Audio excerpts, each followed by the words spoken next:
Today, we're diving deep into a fascinating and maybe slightly frustrating truth about our own minds. Your mind often creates problems just so it has something to solve. Sounds a bit strange, right? Like, why would our brains, the very things designed to help us navigate the world, actively create trouble for us? Well, it's not as malicious as it sounds. Think of your mind as an incredibly powerful problem-solving machine. It's what it does best.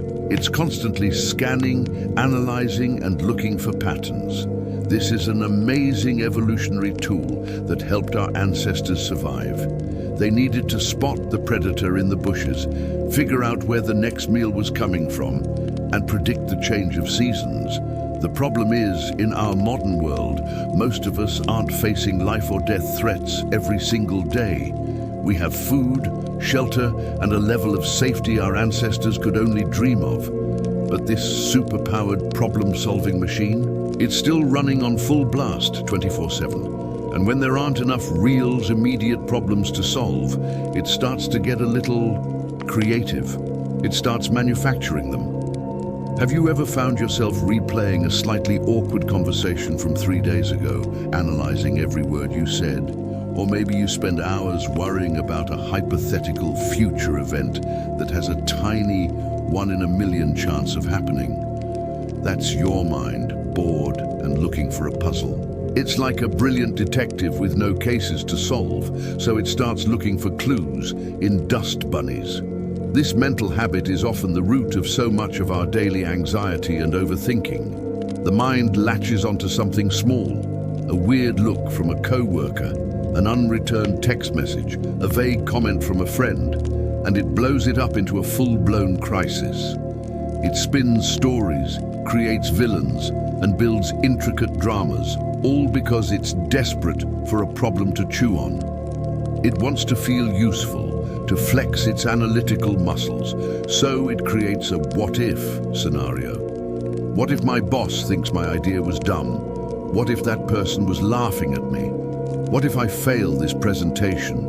Your mind then gets to work, solving this self-created problem by running through every possible negative outcome, trying to prepare you for a disaster that was never going to happen in the first place.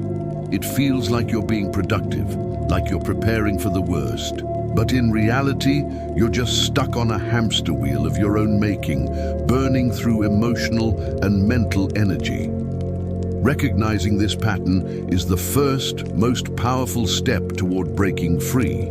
The next time you feel that familiar knot of anxiety tightening in your stomach, I want you to pause and ask yourself a simple question. Is this a real present moment problem, or is this a story my mind is creating? Let's break that down. A real problem is something happening right now that requires your immediate action. Your car has a flat tire, your computer just crashed before you saved your work. These are things you need to address in the here and now. But a created problem lives in the past or the future. It's a worry about what someone might think. It's a regret about something you should have said. It's a fear of a future that doesn't exist yet. When you can distinguish between the two, you can change your response. Instead of getting swept away by the drama your mind is writing, you can become the audience. You can observe the thought and say, "Ah, there's my mind again, doing its problem-solving thing. How interesting." By not engaging, by not feeding the story, you take away its power. You're essentially telling your mind, "Thanks, but no thanks. There's no fire to put out here." This is the core of mindfulness. It's not about stopping your thoughts, it's about changing your relationship with them. It's about realizing that you are not your thoughts. You are the one who is aware of them. Think of it like a sky. Your thoughts, emotions, and self-created problems are just clouds passing through. Sometimes they are dark and stormy, other times they are light and fluffy. But you are the sky, vast, open, and unaffected by the weather that passes through. The clouds can't hurt the sky. So how do we put this into practice? Let's talk about a few strategies. First, give your mind a better job. Your brain needs a challenge, so give it one that's actually constructive. Learn a new skill, like playing a musical instrument, learning a new language, or picking up a complex hobby. Solve a puzzle, play a strategy game, or get absorbed in a really good book. When you channel that powerful cognitive energy into something positive and engaging, your mind has less bandwidth to create imaginary problems. You're giving your detective a real case to work on, one that enriches your life instead of draining it. Second, practice grounding yourself in the present moment. When you feel your mind starting to spiral into what-if land, bring your attention back to your physical senses. What are 5 things you can see right now? Name them. What are 4 things you can feel? The chair beneath you, the fabric of your clothes, the air on your skin? What are 3 things you can hear? The hum of the computer, a bird outside, your own breathing.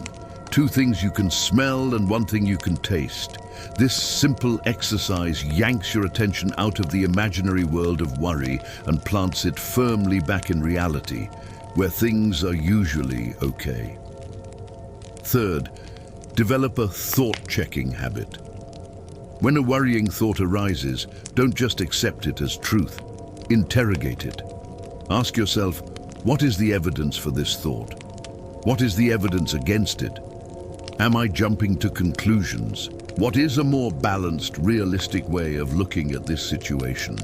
Often, just questioning the validity of a worry is enough to make it dissolve. You're applying logic to a problem that was created by runaway emotion and speculation. Finally, embrace gratitude. This might sound cliché, but it is one of the most effective ways to rewire your brain's default setting. At the end of each day, take just a few minutes to write down 3 things you are genuinely grateful for. It could be something as small as a good cup of coffee or a moment of sunshine. This practice trains your mind to scan for the positive, not just for potential threats and problems. Over time, your brain will get better at noticing what's going right in your life, rather than manufacturing things that could go wrong. It's a journey, not a quick fix.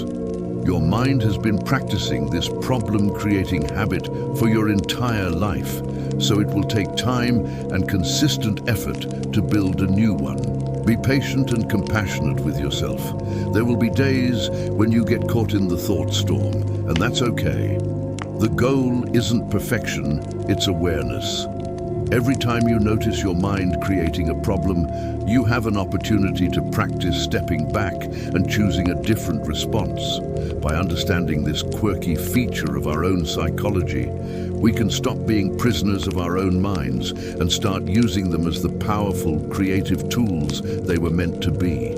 We can direct that energy toward building the life we want, instead of defending against imaginary threats. Thank you so much for watching today. I hope this gives you a new perspective on how your mind works. If you found this helpful, please give this video a thumbs up and consider subscribing for more content on understanding ourselves better. Let me know in the comments if you've ever caught your mind creating a problem out of nothing. I'd love to hear your experiences. Take care, and I'll see you in the next one.